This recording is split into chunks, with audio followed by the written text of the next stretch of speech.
Assalamualaikum warahmatullahi wabarakatuh. Kembali lagi dengan saya Musdalifah dengan NIM 1962201256. Pada video kali ini saya diminta untuk kembali untuk memilih di manakah teori-teori yang menurut saya menarik. Untuk semua teorinya menarik sih, tapi saya memilih teori ekonomi mikro. Untuk kembali memflashback, saya akan menjelaskan sedikit tentang teori ekonomi mikro. Pengertian ekonomi mikro adalah ilmu ekonomi yang mempelajari perilaku konsumen dan perusahaan.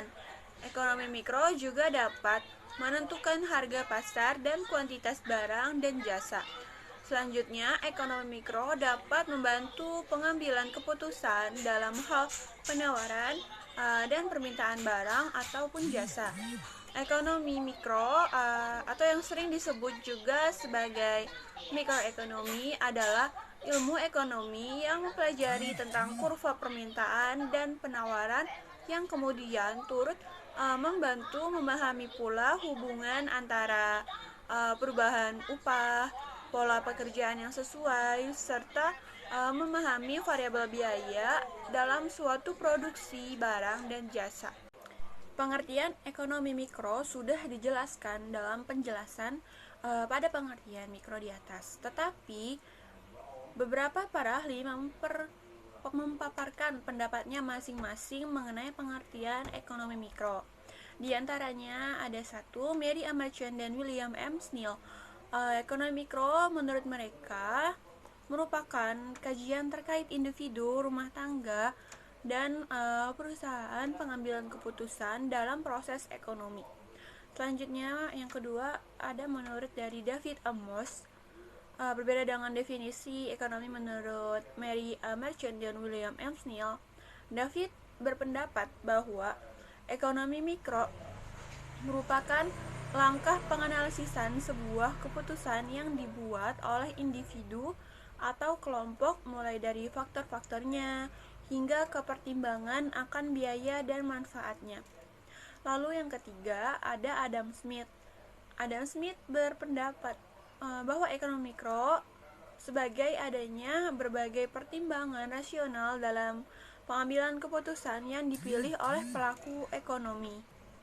Ilmu ekonomi mikro ini memiliki tujuan untuk menganalisis suatu kegagalan keputusan ekonomi. Biasanya teori ekonomi mikro akan memunculkan analisis rasional serta memunculkan hasil analisis secara teoritis yang memungkinkan pasar persaingan sempurna. Perilaku ekonomi mikro ini berguna untuk menganalisis pengaruhnya terhadap permintaan dan penawaran produk barang maupun jasa. Adanya permintaan harga serta dapat dipakai untuk menentukan jumlah penawaran dan permintaan selanjutnya. Analisis ekonomi mikro atau mikroekonomi yang dibagi menjadi tiga. Pertama, teori harga. Analisis ekonomi mikro dengan teori harga ini biasanya dilakukan terhadap proses pembentukan harga. Faktor-faktor yang dapat mempengaruhi perubahan permintaan dan penawaran, adanya hubungan antara harga permintaan dan penawaran, serta bentuk-bentuk pasar dan konsep elastisitas permintaan dan penawaran. Teori harga pada ekonomi mikro ini menjelaskan tentang harga keseimbangan antara penjual dan pembeli, di mana antara penjual dan pembeli melakukan proses tawar-menawar hingga tercapai suatu kesepakatan pada tingkat harga tertentu. 2. Teori produksi. Teori yang digunakan untuk analisis ekonomi mikro yang kedua yaitu teori produksi. Teori produksi pada ekonomi mikro ini digunakan sebagai dasar dalam menganalisis tingkat biaya yang dibutuhkan dari suatu proses produksi. Analisis tersebut dilakukan kepada semua hal yang berhubungan dengan adanya biaya produksi, barang, dan jasa.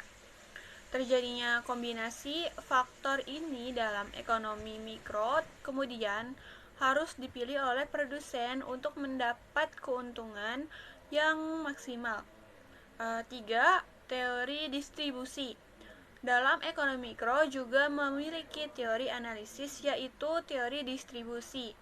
di mana pada ekonomi mikro ini bertujuan untuk menganalisis upah tenaga kerja, keuntungan, serta besarnya bunga yang harus dibayarkan kepada para pemilik modal. Teori distribusi sebagai aktivitas penyaluran produk dari produsen kepada konsumen akhir melalui beberapa saluran distribusi sebagai bahan pertimbangan waktu pemesanan, ketahanan produk, dan jarak antara produsen dan konsumen. Karena pada dasarnya distribusi bukan hanya tentang menyalurkan suatu produk dari produsen ke konsumen, tetapi juga sebagai usaha promosi dan pengemasan produk. Keempat, teori konsumsi. Teori terakhir dalam ekonomi mikro yaitu teori yang mengacu kepada perilaku beragam konsumen dalam konteks memenuhi kebutuhannya. Terjadinya kurva permintaan pasar dinilai sebagai keturunan dan kurva permintaan individual konsumen demand. Terjadinya penurunan kurva dapat melalui pendekatan teori konsumsi. Cukup sekian untuk penjelasannya. Untuk yang lebih jelasnya ada di video sebelumnya. Alasan saya memilih kembali menjelaskan tentang teori ekonomi mikro yaitu karena menurut saya ekonomi mikro ini dapat membantu menjelaskan gimana sih ekonomi mikro yang baik di pasar itu dan bagaimana di ekonomi mikro berperan dalam perusahaan gitu. Cukup sekian dari saya. Apabila ada kesalahan atau penjelasan yang kurang dimengerti mohon dimaafkan. Wassalamualaikum warahmatullahi wabarakatuh.